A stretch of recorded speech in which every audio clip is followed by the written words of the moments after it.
know how to start, you know. I feel like I never really anticipated that, like, the guy who made one of the first songs that I probably downloaded on my iPod be sat next to me, like, 12 years later. Yeah, Mamadou the Hut was like, I think it was like this second or third song. I only say that because I know that No Air was the first. No, by Jordan Sparks and Chris Brown, yeah. Brilliant. But I think you were definitely second or third. I feel like that song was released like maybe 4 years. Yeah, before. 2006, yeah. Okay. But like 99p as like a, 10-year-old, 11-year-olds. That's wild. Do you know what I mean? I think I had like £10 a month, maybe, something like that. What, so you're 23 now? 22? 25. 25? Yeah. Do I give 25? Yeah. To be fair, I get told a lot that I look younger. Yeah, you do look younger. I think it's because I haven't got facial hair. You could though, I can see it. You got the shadow. Yeah, I've got like the potential. Let it grow. It's not cute. Do it. No, honestly, I'll show you a picture after. It's not a look. What do you mean? Why not? Yeah, I promise you in 3 years you're gonna have facial hair. Do you reckon? 100%. If we talk again in 3 years, we'll have to. It's a no. Like, reassess. Yeah. Once you get over the baby face thing, you'll want to have. Have you ever have you always had? Actually, no. When you were younger, you didn't, did you? No, I was clean shaven. Yeah, like constantly. Fair. And then you thought just give way and allow the. I even say maybe even the end of next year you're gonna have facial hair. Okay, I'll bail you. Yeah. Okay, nice. 100%. Fair. Well, I want to say to you, man. I want to say congratulations. It's been really for me as someone who's known you since I was like 11. It's been really exciting and really. I don't know, really satisfied to see you grow, you know? So interesting. So I was talking to my mum this morning. She was like, oh my God, tell her I say hello. And it's so interesting because obviously I know you as the guy from Rizzlekicks, yeah? And she was like, oh, I love him, he's so funny. I was like, oh, do you like Rizzlekicks, Mum? Because I thought, oh, fair down with the kids, clearly. And she was like, oh, but I absolutely love him. And after son. Wow. And I was like, I've never heard anyone. Big Love Island fan. I've never, massively. I've never heard anyone have that take on you before, like the guy from After Sun. It's a thing. One for the CV. It's a thing. Yeah, for sure. After Sun's big, yeah. Yeah, it is pretty big. I do enjoy it, to be fair. Yeah. But congratulations, bestseller. I'm so pleased for you. Yeah, thank you. I managed to sneak in that list. Good vibes. So because this book focuses on heartbreak primarily, what is, and because this is an experience from a fair few years ago, at what point did you have an initiation, or did you have an urge, if you will, to write this book? Well, I wrote, in the book I talk about writing an article for The Guardian about masculinity when I was younger, and off of the back of that I had various approaches from book agents and publishers and stuff, but I didn't feel ready or able to really write anything. But from that point onwards there was always the kind of lingering possibility. But then it was only really after getting into a newer relationship, feeling a lot more stable, and having done a lot of therapy, and I just started to feel as if I was in a space where I could have a look at that former version of myself. And I found over the years, whenever I was talking to people, and men specifically, about recovery, I was always referring to this one heartbreak I went through, so naturally I felt like it was, I could write about it. Yeah, for sure. And it's a beautiful read. I'm not just saying this, I swear, I've actually never read a book so quickly. And for me, I take usually weeks. I'm really, really bad. So then when I was fortunate enough to hear that we get a chance to talk, I was like, oh, okay, cool. But I literally read it within 4 days. Really? Which is my friends weren't that impressed with it. They were like, oh, Jordan, I can do it in 2 days. But on an average 4 days is amazing. Do you reckon? Yes, amazing. Oh, thank you, I appreciate that. But on average for me it takes a good month. Yeah, standard. 3 weeks. Standard. Does it come hand in hand being, because you're a writer clearly naturally, does it come hand in hand being able to write lyrics and a book? Do they Well, people have referred to the book as lyrical in its style, but that's not that wasn't a conscious choice. It's just the way I see the world, or it's the way I enjoy writing. Yeah. And writing a book has given me a sense of fulfillment that I hadn't realised I was missing, really. So I love writing lyrics, and I've always loved that part of making music, but the kind of infinite nature of long form expression is insane. there's no ceilings, there's no anything. I can just go wherever I want. I can go back in time, I can go forward, I can tell a story, I can disappear. It's amazing.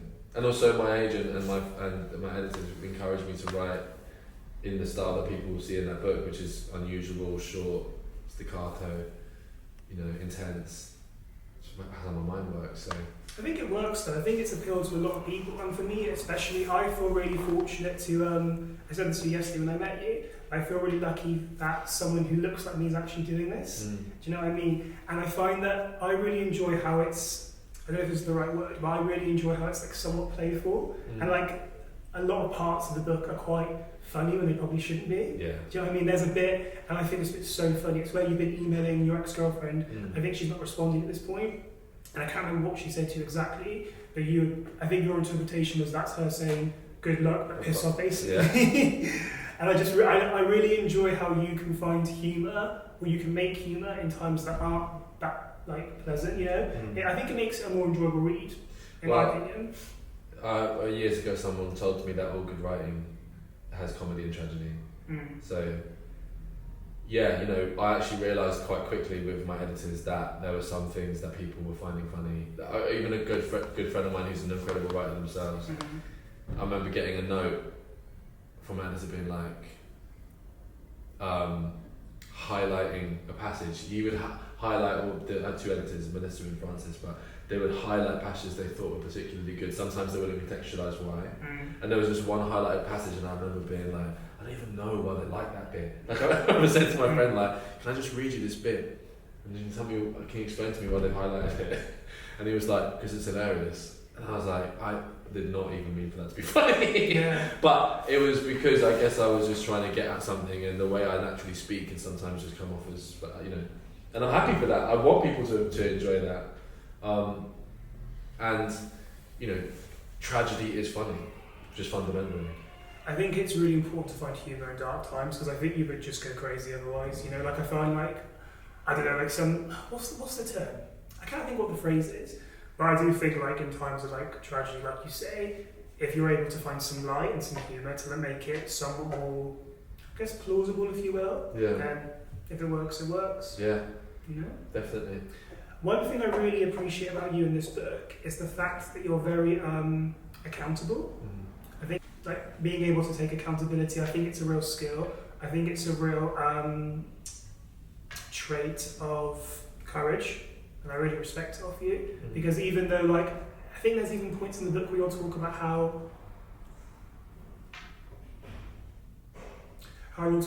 like you made this mistake, and how it's very much like, oh well, I'm doing the most now to try and like get a response back, so why am I not getting what I want, type of thing. Yeah. You know what I mean? But like even at the same point, you are like, oh, but like, it is my fault. Like I did do this. Yeah. I don't know. I really rate it. I really respect it. It was important to me that I was honest about the kind of hysteria and almost like bordering on psychotic state that I ended up in the wake of somebody just holding a boundary. And I always have had like a tiny level of self-awareness, but like it really, like dealing with that extremity of grief based off of my, I guess, ignorance of it prior to the heartbreak was discombobulating, disorientating, and like I said, I made sure I included the parts of that experience that aren't particularly pleasant and don't reflect well on me, because I understand there'll be people going through that, and I want to guide them away from it. I feel like that's my duty as a maturing man. Definitely feel the most mature I've ever felt, which is nice as a result. I think of opening my heart and keeping it open, but I have to, this is my responsibility. This is the path I went down. You don't necessarily have to go that way. Yeah. Quite often our pain is, I'm codependent, so that is something I have to bring into my conscious reality and take measures to ensure I'm not living in the codependence. No, of course. And I imprinted an idea of healing, of being fixed onto a person, which just doesn't exist ever. So I fully acknowledge that I made and did things before reaching my state of what I believe now is maturity. that are reflective of, you know, confusion, misguidance, and immaturity.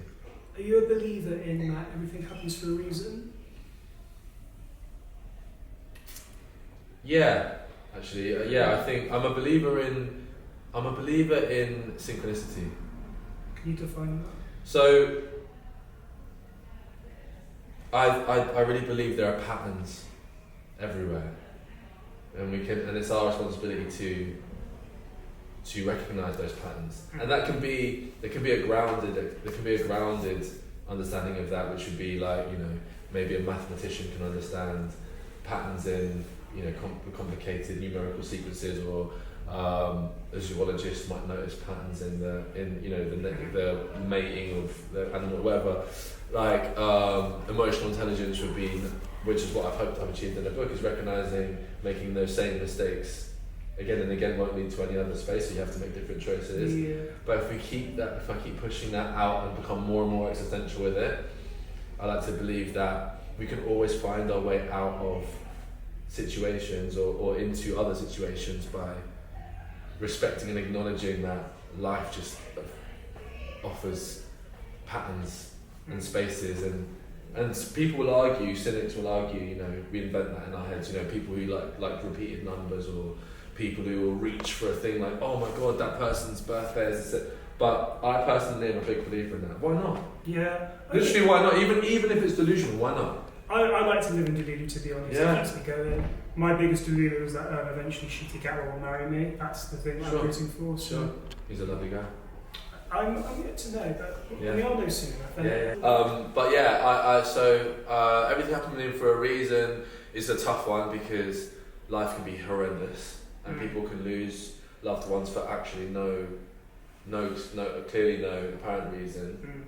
I lost a friend recently, Jamal Edwards, probably the nicest, most selfless person I've ever met in my life. I've honestly never had a single bad word said about him. And it's truly tragic. So whatever that reason is, it will be incredibly hard to reckon with. But I do believe it will lead to, you know, some kind of purpose, greater purpose. Let's go beyond our lives. And to be fair, going back to Jamal, I think it's really important to mention what contribution he did to the culture. Jamal. I don't think there's anyone who's... Because I think for our community, for our people, I think the work that he's done, it's just... There was and will never be anyone like him, you know? The thing he did for black people... He's honestly the most selfless person I've ever met. Fact. There's not even competition. It's unreal. He'd go above and beyond for anyone. It's honestly unreal. But then you have to accept the reality of how chaotic and random life can be, and how, you know, nature can be incredibly violent, but it's our responsibility to accept the full extremities of the human experience and find our own peace within it, you know. So that might be recognising patterns. And I spoke to Jamal's mum the other day, Brenda, and she's doing incredible stuff as a result, you know. What an incredible woman. Yeah. One thing I'd love to ask you is, I remember reading in the book, because I think one thing that's always been very pivotal about you, which I really appreciate and admire, is your ongoing, consistent passion for writing and for creativity. I think it's really refreshing, really reassuring, and really admirable for young creatives like myself who are trying to navigate somehow into this space. And I liked the part when you were mentioning about how you sometimes your substance can motivate your drugs. Yeah, what's the word? Motivate your creativity. Creativity in the writing process. I'm really intrigued to know now what's your technique now to get into the zone? You just have to remove distractions, and you know, I heard someone say that one of the most important things for a creative is long periods of uninterrupted nothing. You know? Yeah. Hard to find that. Some people like the structure, and I'm going to write from 10 till 12 every day. That doesn't necessarily work for me. I'm actually at the moment really struggling to find any time that's uninterrupted. You're a busy man. To tap into that, yeah. So, but that's what I'd recommend. Okay, nice. one thing I think people have really appreciated about you as well is your take on masculinity. Like tell you what, the first time when I saw you, obviously I've known of you for a very long time, but the first time I saw you say something, oh my god, ally, come on, was the podcast with Monroe. Okay. With the pronouns conversation. Oh yeah. Yeah. And ever since then I've been like very like tuned into like another side of you, if you will. Okay, cool. More so like engaging in like your chats and your podcasts and all that. Whereas before it was more like just music. Yeah, like diverged. What is your like vision or like your perception of like what like masculinity is? So my current understanding of masculinity as an energy, which is open to change. I was doing a lot of research about kind of the ancient roots of the energies that we call masculinity and femininity. Cool. From the jump, I don't actually believe that either energy is specific to either gender.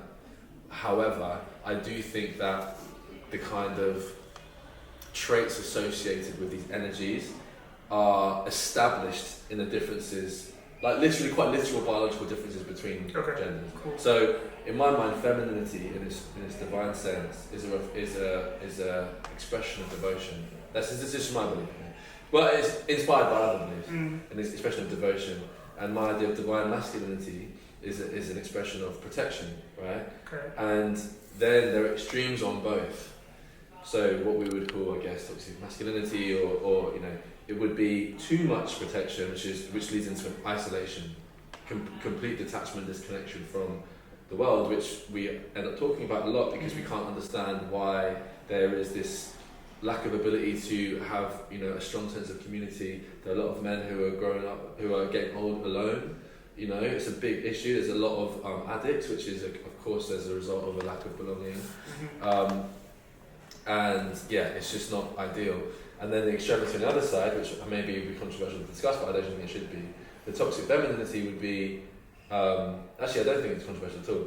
It would be obsession. So too much devotion would result in a sense of obsession, I'd say. And what I love about this framework I'm currently using is that if we were to remove the idea that men are masculine and women are feminine, and then just use the lens to analyse general behaviour of human beings, you find that men and women are both capable of engaging in extremities of both.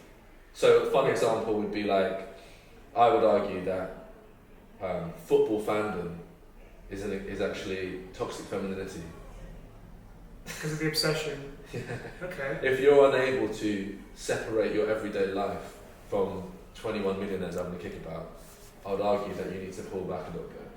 And then to the same extent, as a natural reaction to much of the kind of patriarchal infrastructure, many women are now being toxically masculine in that they're disconnecting from the world around them because as a means of protection. Do you know what I'm saying? Somewhat, yeah. Yeah, so that's how I look at it. Or I've said this before actually, if we're to remove gender, I feel like it's something to do with the mechanism of opening and closing the heart. I feel like obviously if somebody has their heart closed for a long time, it's not a good thing. But if somebody has their heart open permanently, that's also not a good thing. Because people need to be able to have a boundary. There are some people that don't deserve, well not deserve, that's the wrong term. There's some people who might not be in alignment with a person's heart energy, So we have to be prepared to close our heart temporarily. We need to access that divine, what I'd say masculine, just a little bit and then reopen, So I feel like with men, so just to answer, masculinity as an energy, I think is divine, necessary, wonderful, beautiful, can be expressed by anybody. When I was doing my research and I was looking at the genesis of yoga, and I didn't realise that the crossed-leg yoga pose is supposedly a reflection of the balance between masculine and feminine, and that whole practice is to find that central space. And yet, I guess through a Western lens, we've now decided that yoga might be more of a feminine thing to do, which is just invented. It's completely... It's really interesting, actually, when you put it like. Do you know what I mean? Or like there'll be ancient rituals to do with masculinity. Men join in circles, processing grief. Ancient reflection of, I think, divine masculinity. So. Do you know, that's really interesting, because when you mention it about how we see it from like a westernized lens, that makes a lot of sense, because I'm half Jamaican, and I think about how my people are over there, and they're very very overly affectionate, like probably I'd probably go as far to say excessive, to be honest, which is really interesting to think Well, about. there's actually lots of cultural nuance, and also, you know, a lot of our grievances, I think, with men in society, we can attribute to other things like capitalism. It's almost without doubt, yeah. Yeah, you know, when you have a structure that promotes what I believe to be anti-human behaviour and actually financially rewards you for it, what else are we expecting? And a lot of us are complicit in that system, and sure, some men invented that or created that and have upheld it, but many men suffer as a result. So, and then everyone else consequently, because it's a good generations and generations of disconnected men, you know, who are getting paid loads, which I don't believe is actually a benefit, because money. I don't think capitalism is really a benefit, is it? Annoyingly, but it's just a structure that is just like so. I don't have enough knowledge of economy to provide an alternative, which people argue is. But my pocket just vibrated for no reason. It's crazy. Anyway, yeah, great. Well, listen, thank you so much, and I'm glad that you feel seen and you're enjoying all the output, and I appreciate your time in this interview. You're doing a great job. Sweet. Big love. Thanks so much. Thank you.